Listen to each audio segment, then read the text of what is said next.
upcoming maths exam.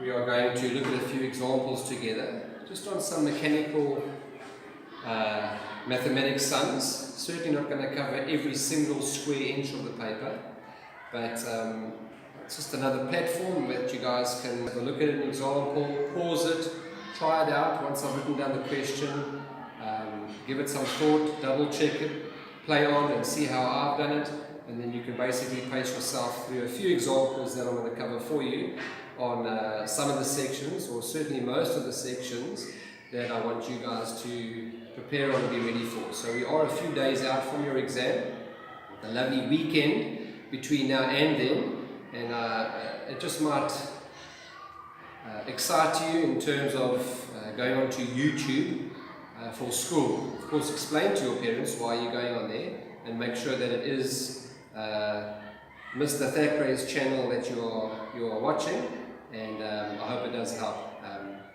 I know that everyone is at a different level in terms of their abilities with regards to maths. All I want to do is just touch on the very basics to just basically build confidence and help you guys in your preparations, put certain things into perspective, and so we'll be going over a few questions. Alright. I normally like to get a little bit of a sunset background.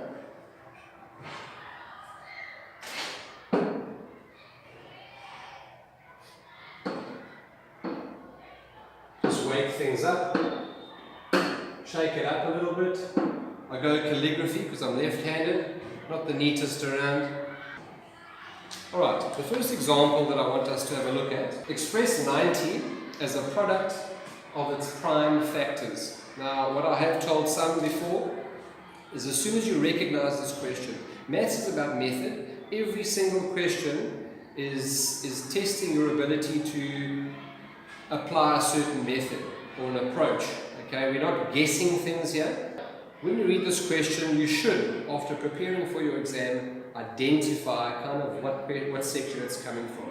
And the first thing I want you to do, just somewhere, even on the question paper, just list the first few prime numbers.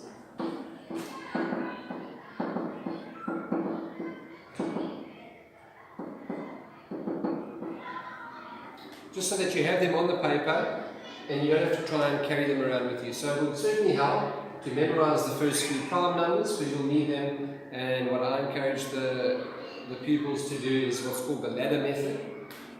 So we take our number 90, we write it down over here, and then we start with our first prime number. And we ask ourselves first, can 2 go into 90? If it can, then we write it over here, and we know it goes 45 times. Right. We then double check 2 can't go into 45, so we then move on to our next prime number, 3. Even though, notice that 5 could go in there, you can't just pick any prime number, you've got to then move on to the next one. So our next prime number in the list is 3. We ask, can 3 go into there? It can. 3 goes into 45, 15 times. Stick with 3, that's the prime number that we're on. Can 3 go into 15? Yes, it can. We write that down. 3 goes into 15 5 times.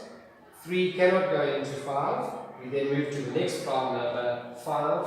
5 goes into 5 once. Once we've worked our way down to that stage, those are our factors, our prime factors. So therefore we can express 90. 90 therefore is equal to 2 times 3 times 3 times 5.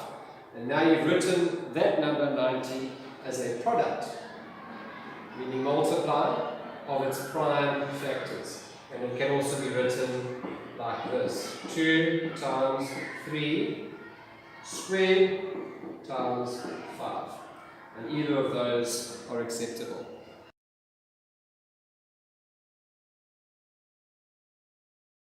Right, question 3. Alright, if it's given to you in that format, remember you want to use the soldier sum method.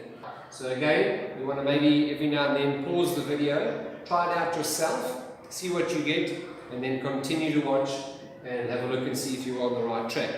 Again, the concept is simple, so your danger here is rushing.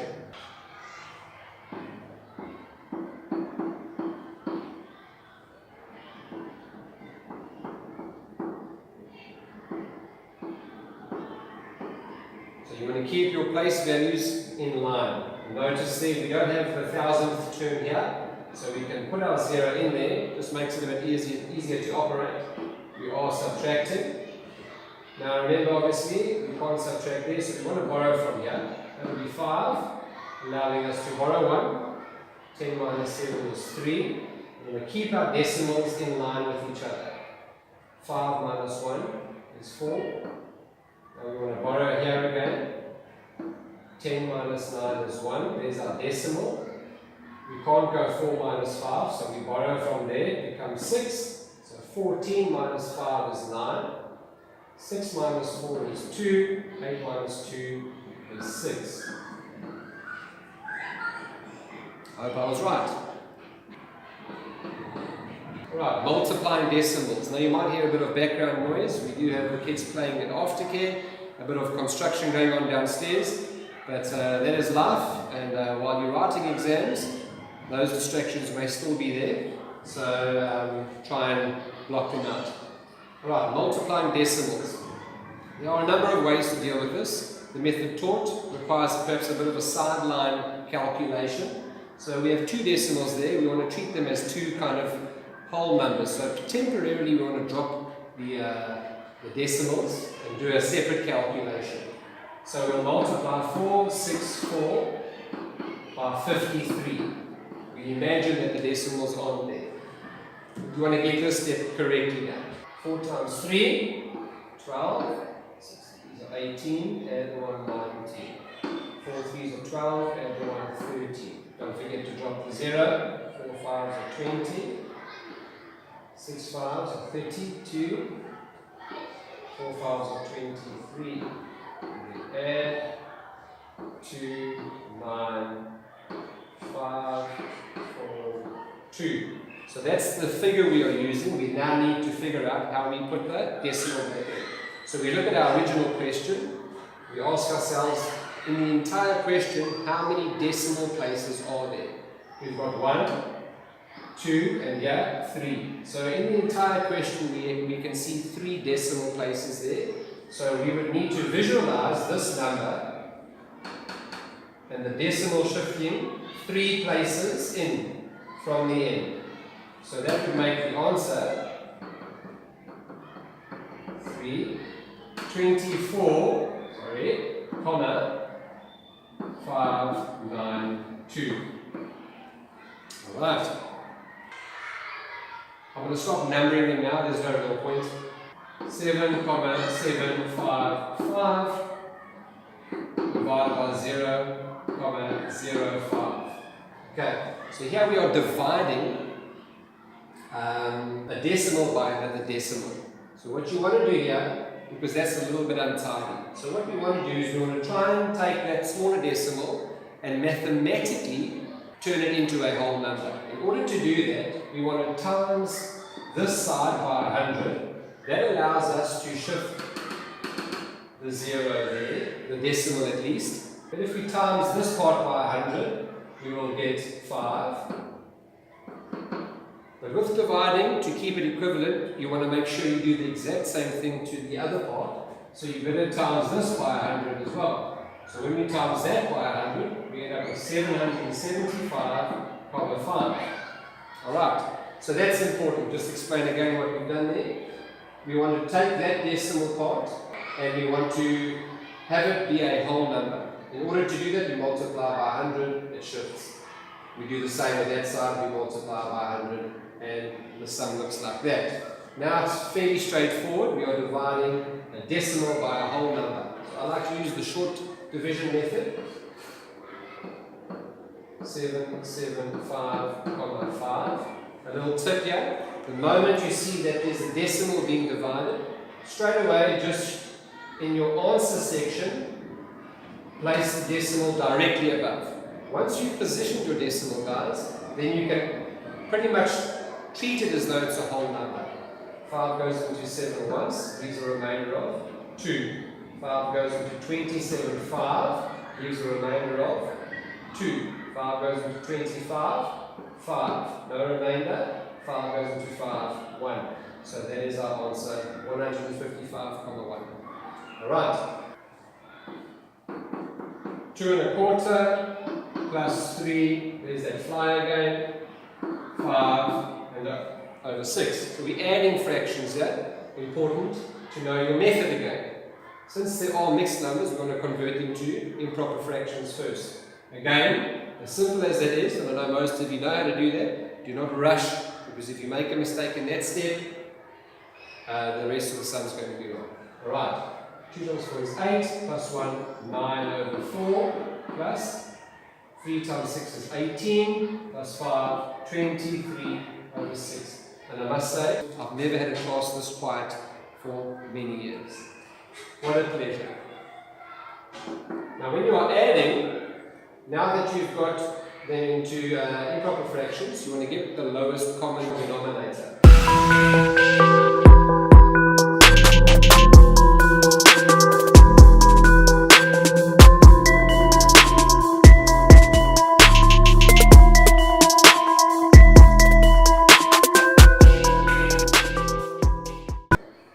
So that would be 24. 4 times 6, so we then go, 9 times 6 is 54. 6 goes into 24 4 times. 4 times 23, 92. Now we add those. 54 plus 92, 146 over 24. And now we don't leave it like that, we now want to convert that back into a mixed number and see if we can simplify it further. So 24 goes into there 6 times, and that's 144, gives you a remainder of 2 over 24. And then just make sure that we see with the fraction we can further simplify that into 6 and 1 over 12. Alright, so when we are multiplying fractions,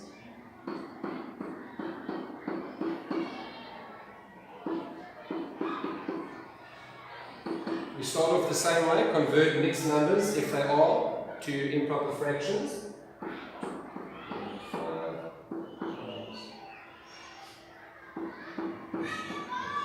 7. Now, it's encouraged, certainly as you enter high school, that you're able to cancel off and cross-cancel, which is really just simplifying at this stage already. If you're really stuck, you multiply the numerators, get your numerator, you multiply the denominators, and then you'll have to simplify with bigger numbers. But just to show you, and only with multiplying, you cannot cross-cancel when you add or subtract. Okay? It's a huge no-no. When you multiply, you can say, cross the 5 off with that 25, and I see we can cross the 7 off with the 21. Alright? Only when you multiply. Do not forget that. When you add or subtract, you have to get the lowest common denominators. Then, once we've simplified and cross-cancelled as far as we feel we can go, we look at our new digits, 3 and 5, so we go 3 times 5, that's 15 over 1 times 1, that's 1. So therefore our answer is 15. Alright. Percentage.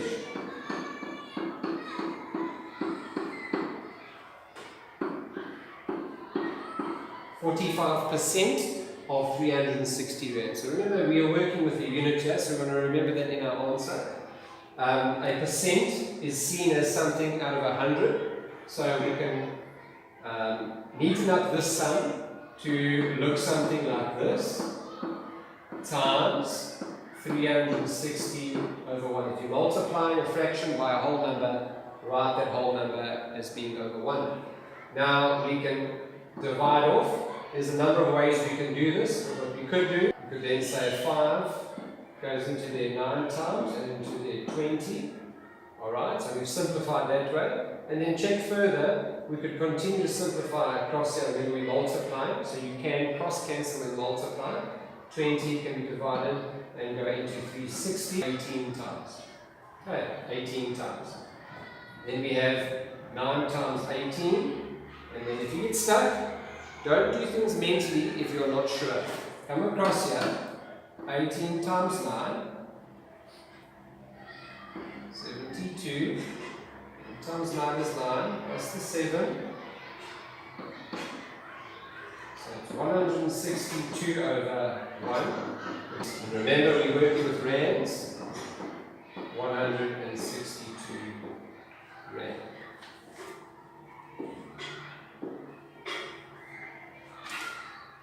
(66 2/3% of 300 rand. Alright. Now here, again, percentage. Now remember, we said earlier that the percent can be seen as something out of 100, which it is. In this particular case though, since it's quite a messy looking percent, we want to convert that into a fraction. 66 2/3% converted to a fraction is 2/3 of times 300 over 1. We can then cross cancel. Goes into there and into there. 100. So 2 times 100, 200 rand. Just a reminder, that is a square root sign, and what's being asked here is what number squared is going to give you what's inside there. In other words, what number times by itself again will give you what's inside there. And we know it is 7, because 7 squared is 49. So that is our answer. When we get exponents, cubed or to the power 3, remember that is saying 3 times 3 times 3. It is not saying 3 times 3. You do not multiply the base with the exponent, guys. You multiply the base as many times as your exponent's figure is. So that is 3 times 3 times 3. And then you work from left to right. 3 times 3 is 9. 9 times 3 is 27. Then we get into some calculations.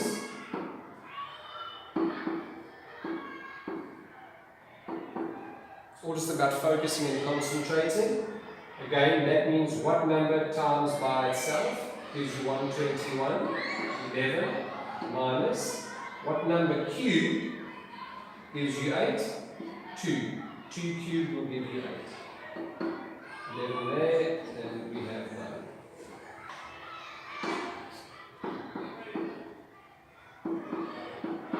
Here we have a question where there is a calculation all underneath or within the square root sign. So we're going to do that first before we square root. So we're bringing our square root sign down with us. We haven't done that yet. And we calculate this. 100 minus 64 is 36. Now that we have a single answer inside the square root sign, we can then figure out what number squared will give us 36. It is 6.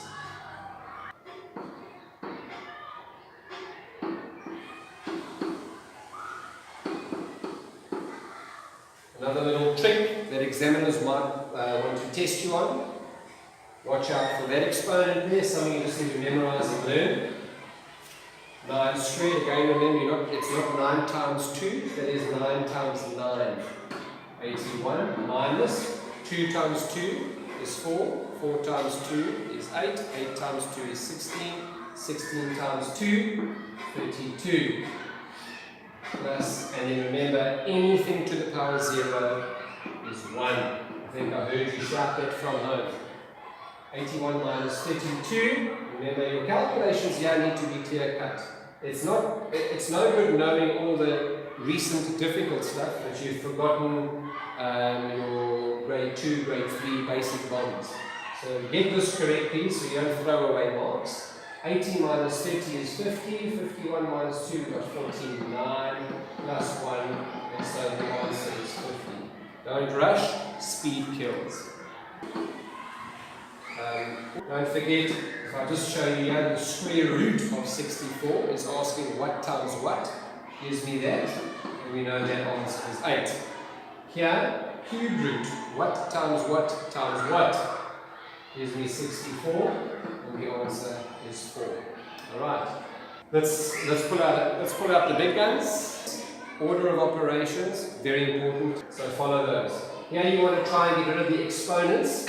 You have halves, there's no official brackets here, but you want to tidy this part up and deal with the exponents first. You take it steady, step by step. Do not rush. So work it through what times what times what. In other words, what number cubed will give me 125? That is correct. 5 plus, what is a quarter of 28? So if we have 28 divided by 4, 7 minus, and here, just bear this in mind, 3 to the power 1 remains 3. Alright, so minus 4 times 3 is 12. Then we work from left to right. 12 minus 12, and it's a big old nothing. Arranging into ascending order. Now I'm going to mix it up a bit here. And it'd be great for you to be able to pause this once I've written the set of numbers down and try it out, sweat it out a little bit there, don't rush it, and let's see if you manage to get it.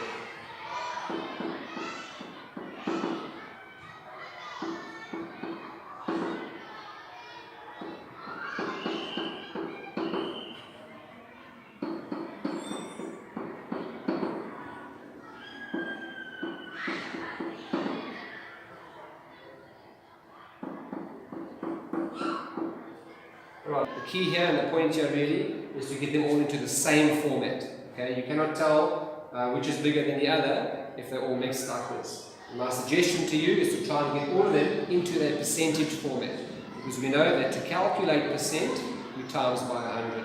Alright, so, but again remember that at the end, you need to give your answer using the original digits or terms. So we can see we've already got that as a percent, and we've got this as a percent. So let's try and figure these out as percentages. Here, again remember, a percent is multiplying that decimal by 100. So this, to write this as a percentage, that will be 175%. So we've got that one settled. Let's come through now, we have fractions. Here, remember, it's very important to understand or learn, study, what the decimal version of 1 over 8, 2 over 8, 3 over 8, 4 over 8, 5, 6, 7, so over 8. Memorize those so that they're easily recognizable. And 6 over 8 can be written as 0.75. Now we want to write that as a percentage, so that is 75%. Again, please don't try and do it fast during the exam. I'm just showing you methods here. Learn it. What you can do slow, you can eventually do a little bit quicker, but again, don't rush. So that is 75%. We've multiplied the decimal version of that by 100.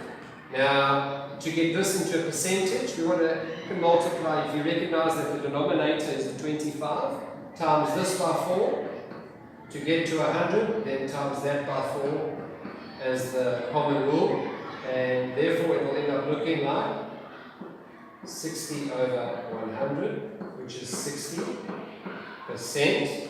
Alright?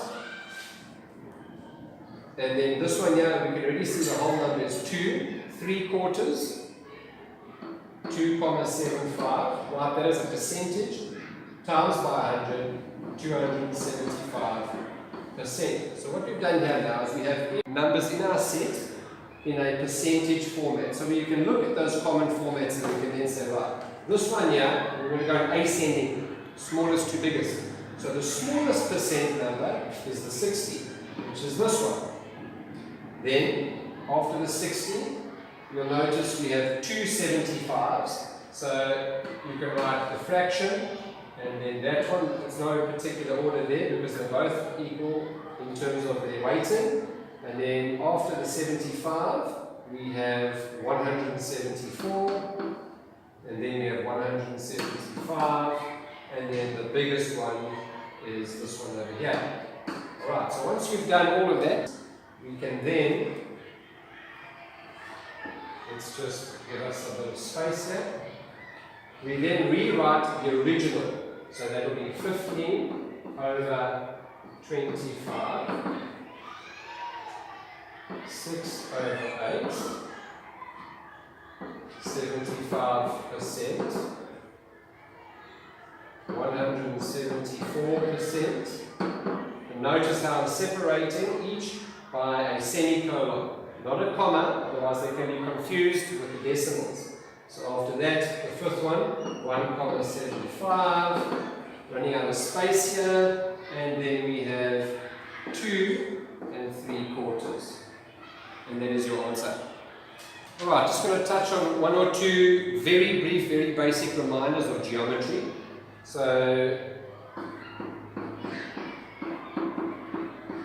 solve for x. If you are given, and again it's so important to learn your geometry rules. Because with geometry calculations, you have to provide reasons for statements that you make. So if you are given a diagram like this, we call that angle x, and this is angle 62 degrees. Now with geometry, you want to study the diagrams given, study the facts. It's almost like a geometric comprehension. In English, when you get a comprehension, you read, you study the text, then you go and answer the questions. This is your mathematics comprehension, it's your geometric comprehension. Study what's been given. You are given a few things here. You are given, by virtue of that symbol, that this entire angle is 90 degrees. You can't guess anything in geometry. It is given that's 90, so we're happy with that. Then it is given that this angle here is 62 degrees. And they are asking what that angle is. Now, it's no good just knowing the answer. There's a 3-step process here, and you need to actually present it in that way. Alright, so basically we want to represent the question in the form of a number sentence. So x, that angle x, will equal 90 degrees minus 62 degrees. You're stating, based on what you're given, how you're going to get the answer. Don't just know it, show it. Then you must state the reason. You're making that statement based on something you know. What do you know? You do know that all the angles in that right angle will add up to 90 degrees, which we know is complementary angles.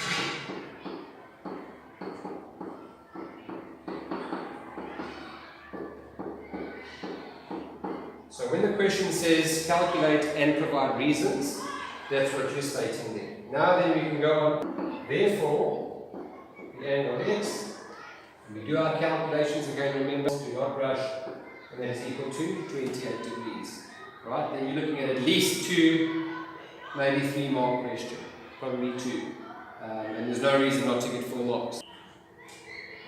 Another question, solving for x. There's your angle x. And let's say that's 35 degrees. Alright, so again, step 1, represent this in the form of a number sentence. X will equal 180 degrees minus 35 degrees. Now you need to state why. I don't see 180 degrees there, so there's obviously some prior knowledge that you did have stated in your reason. You know that on a straight line, angles amount to 180 degrees. So, that being a straight line there, we know that that angle there would be the difference between 180 and 35. But we need to give that reason.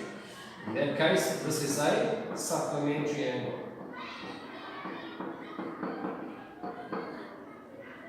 Supplementary angles. Or angles on a straight line are supplementary, or angles on a straight line equal 180 degrees. Therefore, when you do your calculation, angle x will equal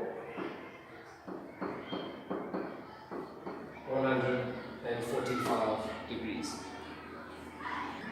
Again, I'm not covering the vast majority, but really just throwing a spluttering of bits and pieces that you can actually just sit and revise and chew on. Of course, you need to go through everything that you guys have covered, and every bit of revision given to you by teachers, treat it as a priority. 2 more questions. It's amazing how fruit is always brought into maths.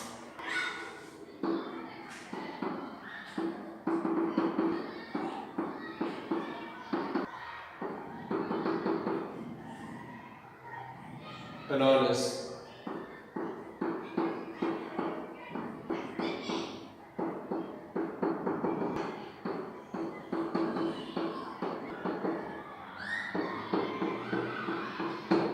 Right, so important to study the context. Don't just jump into wanting to do stuff with numbers. Learn the story, understand the story.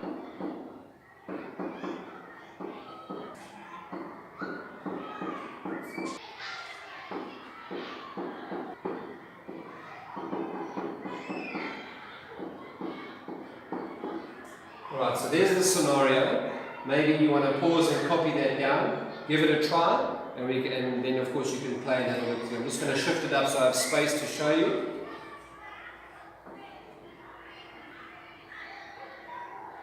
Alright, we know that we're dealing with apples and bananas. Apples and bananas. Alright.